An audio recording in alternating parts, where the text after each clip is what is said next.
Olá, pessoal, bem-vindos ao nosso podcast sobre o Morro dos Ventos Uivantes. Eu sou a Laura, estou aqui com a Maria, Oi, oi, gente, como vocês estão? Isadora, Oi, oi, pessoal. Evelyn, Oi! Vinícius Oi. e Ana. Oi, oi. E hoje a gente vai mergulhar em um clássico da literatura escrito em 1847 por Emily Brontë, O Morro dos Ventos Uivantes. Aí, que tal para começar a gente fazer um resumo bem rápido do livro, só para refrescar um pouco a memória? Eu acho uma boa ideia pra gente começar, né? Os Morros Ventos Vivantes é um romance que foi escrito pela Emily Brontë, que se concentra ali na relação turbulentas e obscuras entre Heathcliff e a Catherine. O Radcliffe, ele era um garoto bem pobre que foi adotado pela família Earnsham. E a Catherine era sua meia-irmã. E eles moravam na mansão que aparece no título do livro. A história, ela explora uns temas de um amor muito intenso e uma vingança muito grande pelos personagens, principalmente por Radcliffe. Gente, vocês conhecem um pouco da história da Emily Brontë, que é a escritora do livro, e como que ela escreveu ele? Eu sei que a Emily Brontë, ela foi uma escritora inglesa do século XIX e que ela morou também na região de Yorkshire, que fica na Inglaterra. E, obviamente, ela fazia parte da família Brontë e, ao todo, ela tinha 6 irmãos. E duas irmãs dela, que é a Anne e a Charlotte, elas foram escritoras bem famosas na época. Aí dizem também que a Emily era a mais introvertida entre as irmãs e que ela não gostava muito de conviver em sociedade, né? Como pode alguém não gostar de viver em sociedade? Então, ela até chegou a estudar em um colégio interno perto de sua casa, mas por causa de uma crise de tuberculose que as duas irmãs pegaram, ela teve que sair do colégio e voltar para casa. E aí, com a volta dela para casa, ela teve a ideia e começou a escrever o livro. Mas pelo menos ela teve uma ideia muito boa, né? Que foi escrever o livro, já que ele ficou bem famoso. É verdade. E, na minha opinião, eu acho que a gente não pode esquecer que o editor dela pediu que ela utilizasse um pseudônimo masculino, Elisbel, né, para publicar o livro. Mas mesmo assim, o livro ele recebeu várias críticas, né? Por causa que os críticos da época acharam ele bem deprimente e melancólico, e comparado à A, literatura da época. a gente realmente consegue ver o quão machista era a época em que ela vivia, para que ela ter que colocar um pseudônimo masculino no livro. Mas uma coisa muito boa é que eles estavam certos, é que o livro foi realmente bem melancólico e deprimente. Então, Talvez a tanta dificuldade que ela passou até ajudou ela para publicar o livro Um Romance Só na Vida Dela. Ainda mais porque ela foi conhecida como uma pessoa extremamente extrovertida e os problemas de saúde que ela teve a vida inteira. Mas mesmo que ela tenha dado essa tanta crítica, e o livro ser o único romance dela, ela ainda conseguiu fazer bastante sucesso, né? Eu acho que nem ela esperava todo esse sucesso.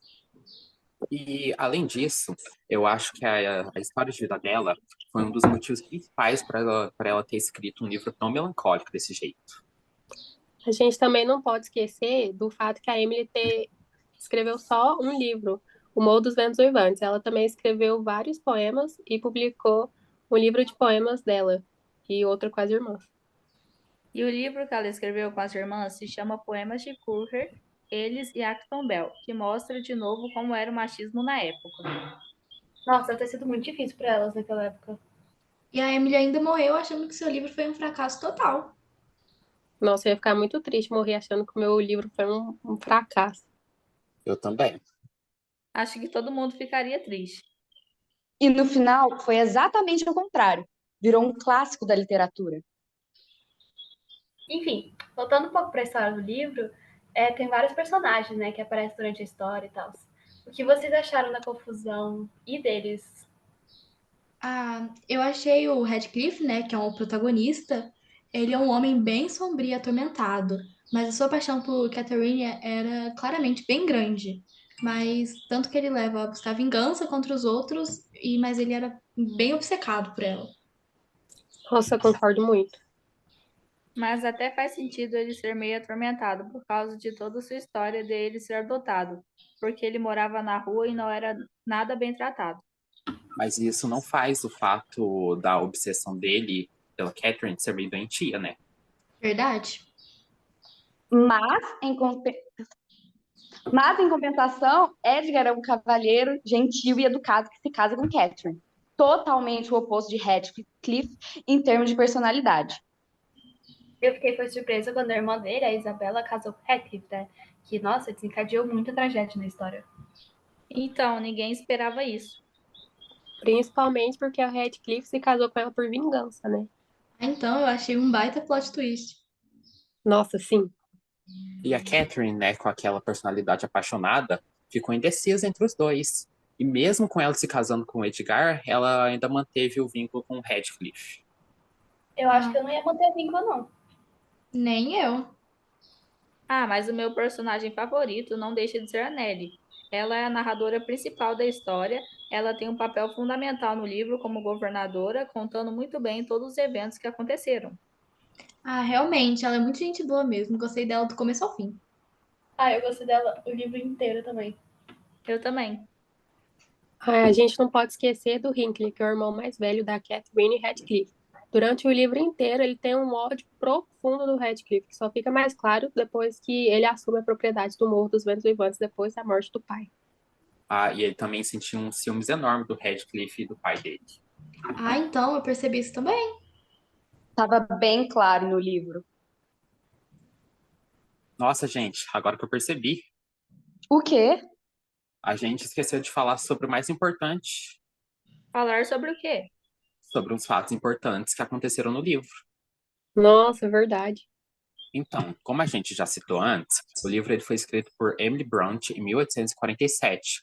E, embora ele seja um romance, o Morro dos Ventos Vivantes ele não trata somente do amor, mas também trata da obsessão, do ódio, da vingança e do rancor.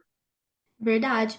E isso faz com que o clássico divida tantas opiniões, né? Tem muita gente que gosta, tem gente que não gosta, e tem confusão também com relação aos personagens. Verdade. Tem muita gente que gosta e gente também que não gosta. Ah, eu amei o livro. Como assim você amou? Não gostei muito, não. Como assim? O livro é bom do começo ao fim. Ah, para, né? Tem parte que é bem chatinha. Não tem, não. O livro é bom e ponto. Ah, vamos parar de discussão, né, gente? Acho uma ótima ideia. Tá bom, né, gente? Vamos voltar pro assunto. Também acho, ó.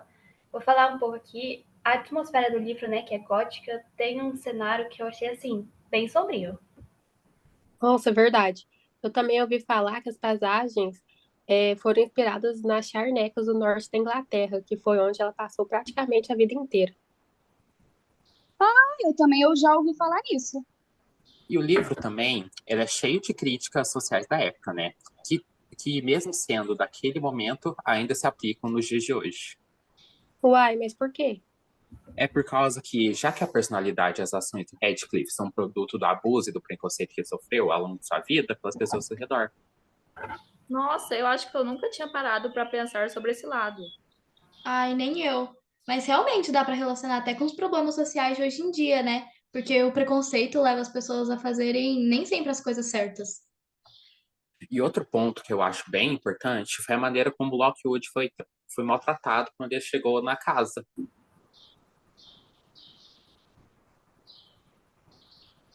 Nossa, sim. Sim, ele foi bem maltratado. Foi? Eu nem lembrava disso. Foi sim, eu lembro bem. Principalmente daquela parte, quando ele tava na casa e começou uma nevasca, e eles nem queriam, tipo, dar um criado pra auxiliar ele e guiar ele até a casa dele. Nossa, verdade, agora que eu lembrei. Eu fiquei com muita dó dele naquela parte. E a situação só piora. O Radcliffe ele ainda ficou rindo quando eles soltaram os cachorros para cima do Lockwood. Eu acho que se eu tivesse no lugar dele, eu teria surtado. Se o cachorro tivesse me mordido, Ah, eu também teria surtado. e menina, acho que todo mundo teria surtado. Né? Eu acho que todo esse ódio entra nos temas explorados no livro junto com a vingança, o amor e a solidão.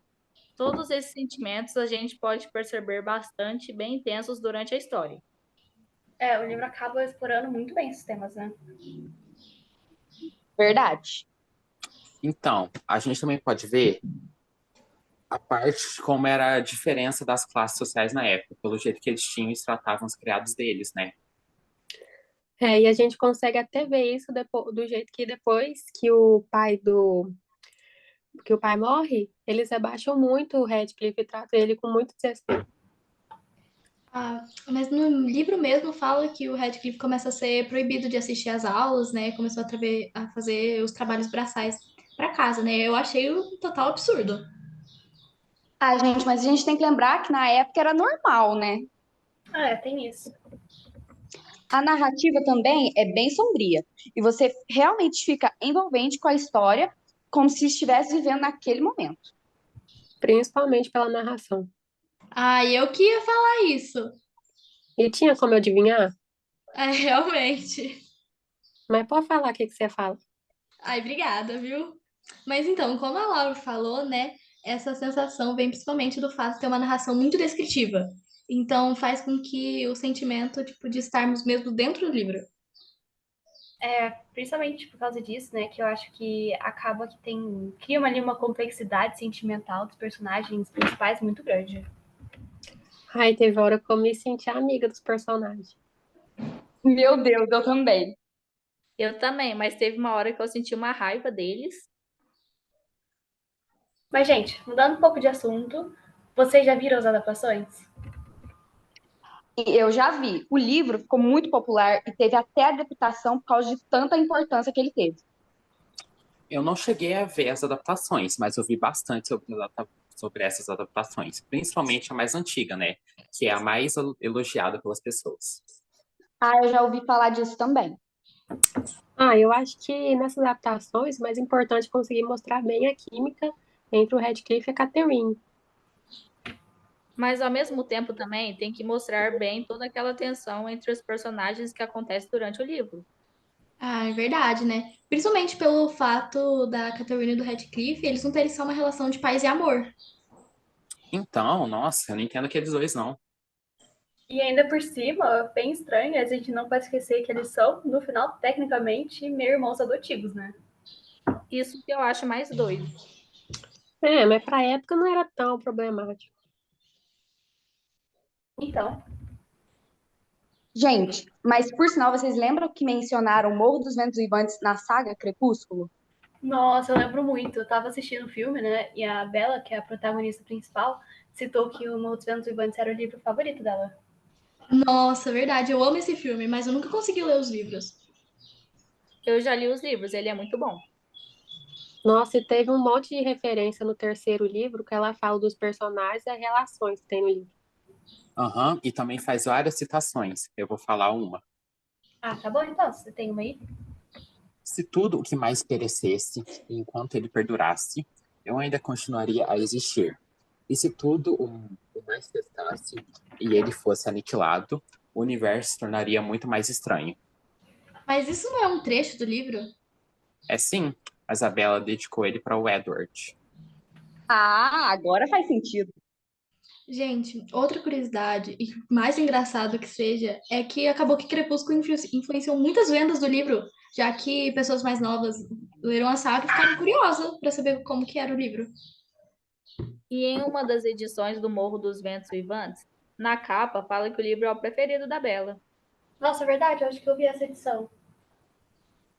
E algo bem legal também, que poucas pessoas sabem, é que teve um artista que escreveu uma música chamada Wuthering Heights, de Angra, que fez uma referência bem clara à história e consegue transmitir a essência do romance entre Catherine e Radcliffe. Ah, eu acho que eu já ouvi essa música. Ela até citou a cena da janela, não foi? Essa mesma. Ah, eu nunca tinha ouvido falar dessa música, não. Eu também não.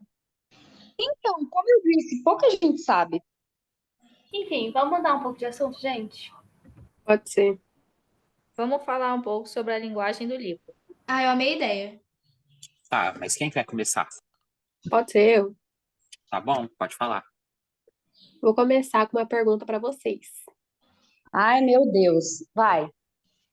Gente, não é muito fácil captar bem a relação entre os personagens e os sentimentos deles como a linguagem usada no livro. O que vocês acham? Ah, não. Pergunta pessoal. Achei que ia ser pergunta do livro. Calma, isso vai ter lá no final. Ah, não. Sim. Bom, voltando para a pergunta principal, eu acho que a linguagem ela é bem simples, na real, muito simples para a época, já que ela remete mais às pessoas do campo. e a pouca população que vivia no interior, que era o caso da família Bronte, né? Ah, mas também tem que lembrar que nos dias de hoje é uma linguagem bem confusa, né? Porque muita gente não consegue entender, palavras já deixaram de ser usadas há muito tempo por causa das regras gramaticais antigas. Nossa, verdade. Tanto que eu senti uma pequena dificuldade em entender algumas partes do livro quando eu li. Ai, quando eu li pela primeira vez, eu não entendi quase nada. Nossa Senhora, Maria. Ah, mas assim, eu também concordo com a Maria, mas acho que com as adaptações do livro para hoje em dia, né, a linguagem foi ficando mais moderna com o passar do tempo. E a cada ano que passa, pessoas mais novas estão conseguindo ler o livro, embora que o seu tema não agrade todos os gostos. Verdade, eu não gostei muito, não. Ah, não, eu não quero voltar nesse assunto, não. Vamos mudar então. Gente, vamos falar sobre os pontos positivos e negativos que achamos do livro. Ai, vamos, eu amei. A gente começa com os negativos ou com os positivos? Vamos começar com alguns dos pontos positivos.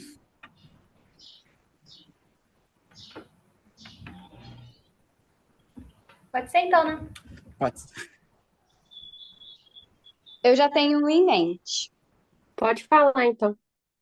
Um dos pontos positivos da história são os personagens. Eu adoro como eles são profundamente complexos. Ah, eu também adoro isso.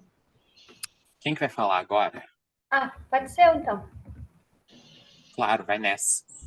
Ah, outro ponto que eu achei bem positivo foi a narrativa, com certeza. Nossa, eu também achei. Eu achei assim bem intensa e muito rica em drama, que eu adoro, e então consegue prender bastante o leitor na história. Então, e a narrativa ainda de ser desse jeito, ela é bem obscura e acaba e viciante, né? Então, a gente quer ler tudo. Gente, aproveitando que a Isa falou, isso eu lembrei outro ponto positivo. Qual? É o livro aborda esses temas profundos como o amor não correspondido, obsessão, vingança e o impacto de ações passadas nas gerações futuras, que poucos livros têm, né? Eu também acho. O livro realmente aborda esses temas bem profundos e interessantes. Concordo plenamente. Mas que tal agora a gente falar um pouquinho dos pontos negativos? Já cansei dos positivos. Ah, então tá bom, mas quem vai começar? Pode ser a Maria primeiro. Tá bom, então. Para mim, um dos pontos negativos é a narrativa ser muito complexa. Nossa, é verdade. Eu gosto da narrativa, mas eu tive que ler bem devagar para conseguir entender. Então, principalmente por causa do nome dos personagens serem muito difíceis. E também tem muitos personagens. Aí então, né? Pra que foram colocar tantos personagens? Então, gente, pra quê? Não, e até mesmo quem já está acostumado, né, acaba confundindo um pouco. Verdade. Outro ponto negativo é ele ser muito sombrio. Então, parece livro de terror. Gente, aquela cena da janela, me senti lendo um livro de terror mesmo. Nossa, eu também senti. Tá, mas enfim, vamos para alguns pontos mais pessoais, então. O que vocês acharam, assim, de mais impactante no livro? Meu Deus. Para mim é muito difícil escolher uma parte desse livro. Então, são tantas. Ah, mas como a Isa falou primeiro, né? Eu acho que ela já tem alguma coisa em mente. A gente, pra mim, é óbvio. Foi com certeza, eu já falei antes, quando a irmã do Edgar, a Isabela, casou com o Radcliffe. Ele, nossa, levou a vingança muito a sério. Nossa, essa parte é muito boa mesmo. A minha cena, eu fiquei até um pouco assustada, que foi quando, bem no início, tem a assombração da Catherine, com ela pedindo para entrar pela janela. E, menina, ai, fiquei com tanto medo. Já eu, na minha opinião, foi quando Radcliffe desenterrou a Catherine. Para mim, isso confirmou que o Radcliffe não estava só apaixonado pela Catherine, mas ele estava completamente obcecado por ela.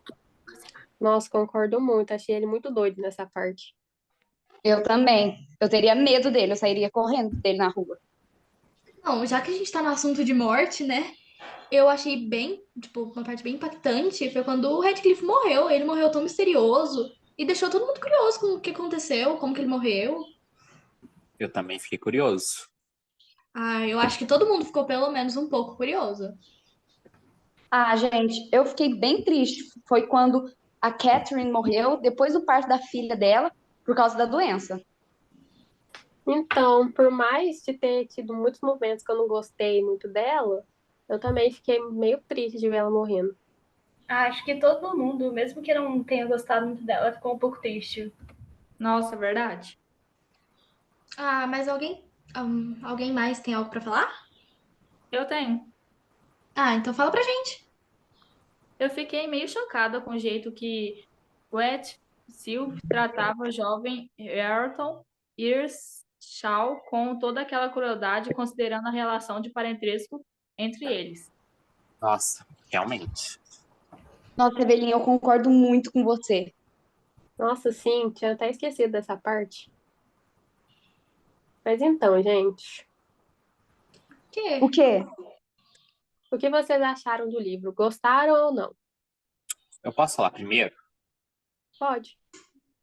Então, eu acho o livro até que bem interessante, com uma história bem profunda. Mas uma coisa que me incomodou bastante foi a falta de empatia dos personagens, né? Eles são bem frios.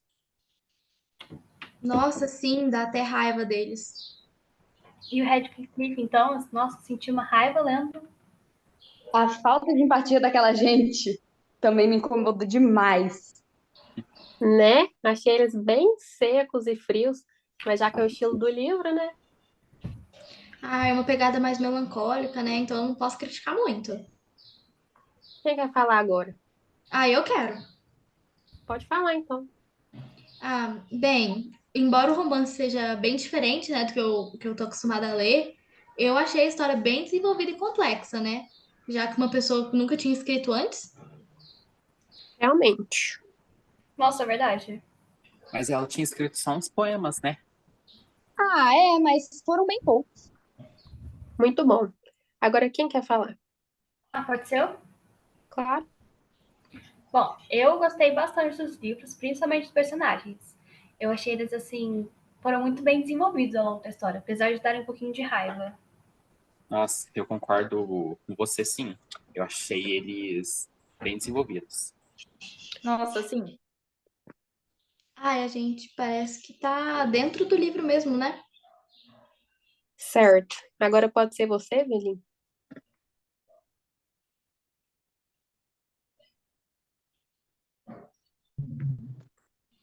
Evelyn?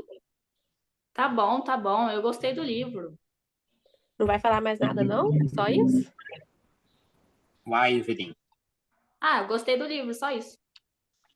Você não tem mais nenhum comentário para dar, não? Não, E Tá bom, então. Agora é minha vez. Eu, particularmente, não gostei muito do livro. Achei ele meio chato, sem graça, uma história bem desinteressante. Não me chamou a atenção. Nossa, tá bom então, né? Acho que você foi a única que não gostou. Tinha que ser, né? E, Fia, não gostou do processo? nossa, gente, já deu, né? Pelo amor de Deus, bando desocupado. Ah, tá. Olha quem fala. ah, gente, tá bom, né? Vamos continuar com o podcast. Ah, mas aproveitando que a gente tá quase no final, que tal a gente fazer um quiz assim? Vocês acham legal? Ah, eu acho uma ótima ideia, bem divertido. Amei. Vamos começar. Quem vai fazer a primeira pergunta? Pode ser eu. Ah, claro, pode perguntar então. Ok, Ana, quais são as famosas irmãs Bron? A Emily, a Anne e a Charlotte. Por pouco não lembra da última, hein? Uai, eu percebi isso também. Agora você cria uma pergunta, Ana. Ah, foi quase mesmo, mas eu acertei. Ok, Isadora, onde a Emily Bront nasceu? Ah, isso é fácil, a gente falou lá no começo. Ela nasceu lá na região de Yorkshire, na Inglaterra. É, foi bem fácil mesmo, mas eu fiz pra você acertar. Nossa, essa até eu sabia. Ah, mas é até que divertido, né, quando é fácil. Tá, então uma difícil agora, hein? Laura, qual foi a principal razão para a pouca educação formal da Emily? Ok. Bem difícil, mas eu acho que a principal razão para pouca educação formal da Emily, bem, E aí, você sabe ou não? Sei, lembrei agora. Fala aí, então. Foi porque a sua educação foi feita em casa com seus irmãos por causa da crise de tuberculose, não foi? Nossa, essa era difícil, hein? Quase que você não lembra. Então, mas agora é minha vez de perguntar. Evelyn, qual era o pseudônimo que a Emily usou para publicar o livro? Nossa, essa é bem difícil, calma. Deixa eu pensar bem na resposta. Eita, essa eu sei. Ah, eu acho que eu sei, né? Mas eu não tenho muita certeza, não.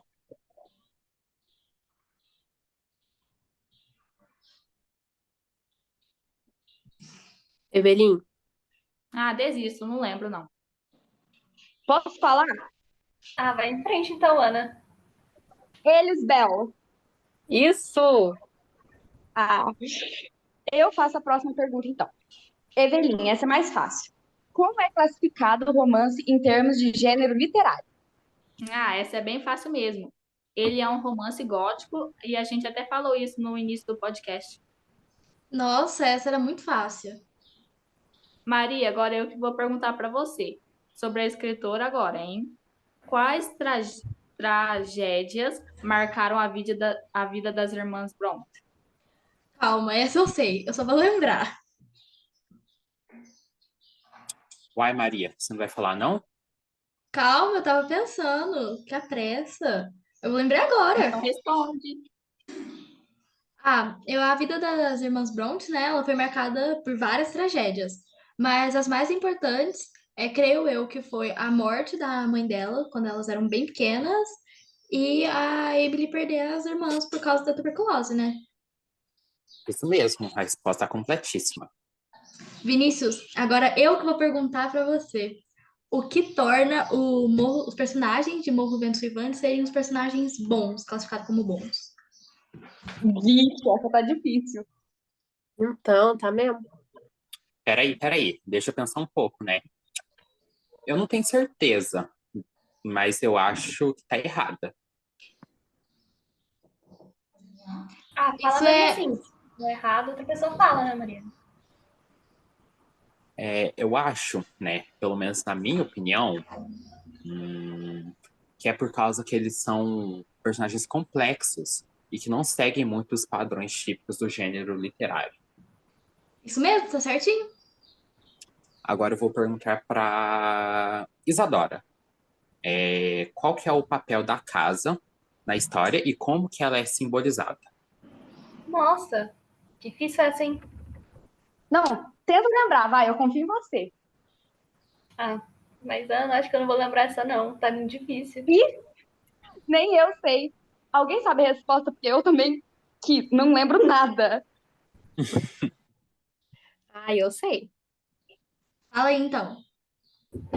É que a casa é um elemento essencial para a história. É quase um personagem. Faz portas de anel simbolizando a entrada de fantasmas e espíritos. Olha, não é que você sabia? Claro que eu sabia. Duvidou de mim?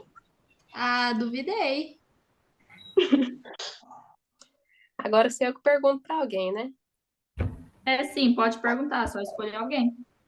Vou perguntar para Ana. Eita, meu Deus do céu.